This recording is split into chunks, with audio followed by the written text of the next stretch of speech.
بہار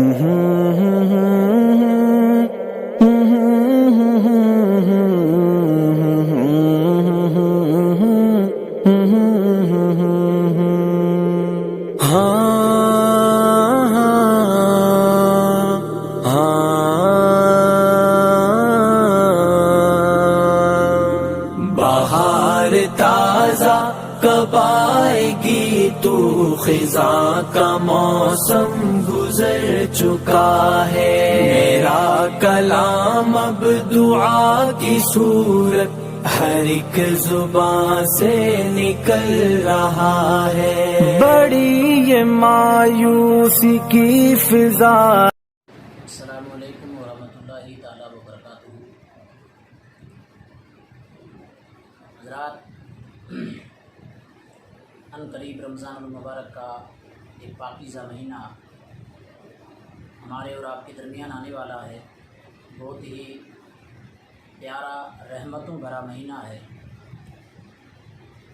ہر سال ہم اور آپ ساتھ مل کر نماز تراویح کو جماعت کر کے پڑھتے ہیں، چونکہ نماز تراویح سنت موقدہ ہے جو حضور صلی اللہ علیہ وآلہ وسلم کے زمانے کے اندر جماعت کے ساتھ پڑھی نہیں جاتی تھی، بلکہ تنہا لوگ پڑھا کرتے تھے۔ اس کے بعد حضرت ابو بکر صدیق رضی اللہ تعالیٰ عنہ کے زمانے کے اندر دور خلافت میں بھی یہ جماعت کے ساتھ نہیں پڑھی جاتی تھی۔ اس کے بعد حضرت عمر کے زمانے میں دور خلافت میں کچھ سالوں تک یہ تنہائی میں پڑھی جاتی تھی، اکیلے لوگ پڑھتے تھے۔ ایک مرتبہ حضرت عمر رضی اللہ تعالیٰ عنہ کسی بستی کے قریب سے گزرے تو عشاء کی نماز کے بعد تو آپ نے دیکھا کہ چند لوگ مل کر عشاء کی نماز کے بعد بہت دیر تک نماز پڑھ رہے ہیں۔ تو حضرت عمر نے پوچھا کہ کسی سے کہ یہ کیا بات ہے کہ عشاء کی نماز اتنی تاخیر سے؟ تو انہوں نے بتایا کہ یہ عشاء کی نماز نہیں ہے، بلکہ یہ تراویح پڑھی جا رہی ہے اور ہم نے جماعت کے ساتھ پڑھنے کا اہتمام کیا ہے۔ تو حضرت عمر نے دیکھا کہ بہت اچھا طریقہ ہے، چونکہ اس میں سارے لوگ مل کر نماز پڑھیں گے، تراویح پڑھیں گے، تو جو نہ پڑھنے والے ہیں وہ بھی مل جائیں گے اور وہ بھی ساتھ میں مل کر پڑھیں گے۔ تو وہاں سے نماز تراویح جماعت کے ساتھ پڑھنے کی شروعات ہوئی۔ اب چونکہ فی الوقت ہندوستان کے اندر ایک مہاماری کورونا کی کہی جاتی ہے بیماری، جس کی وجہ سے حکومت ہند نے لاک ڈاؤن کیا ہے، جس میں لوگوں کو اکٹھا ہونے پر پابندی لگائی گئی ہے۔ اب چونکہ ہم یہاں پر ہیں تو ہمیں بھی حکومت ہند کی ان باتوں پر عمل کرنا چاہیے۔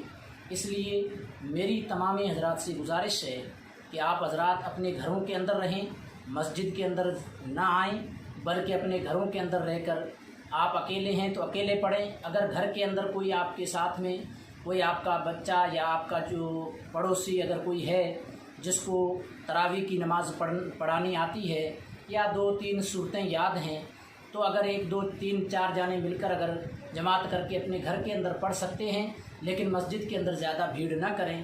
جو ہمیں حکم دیا گیا ہے 3 یا 4 یا 5 جو بھی لوگوں کا، بس ان لوگوں کو مسجد تک جانے دیں۔ باقی تمام حضرات سے گزارش ہے کہ اپنے گھروں کے اندر رہ کر روزے بھی رکھیں اور نماز تراویح کے وقت بھی اپنے گھروں کے اندر رہ کر نماز تراویح بھی پڑھیں۔ زیادہ بھیڑ نہ کریں اور زیادہ جوش کے اندر آ کر یہ نہ کہیں کہ ہمیں ہم تراویح کی نماز مسجد کے اندر ہی پڑھیں گے۔ ایسی کوئی حرج نہیں ہے، آپ اپنے گھروں کے اندر پڑھیں، انشاءاللہ العظیم آپ کو ثواب ملنا ہے وہ آپ کو وہاں پہ بھی مل جائے گا۔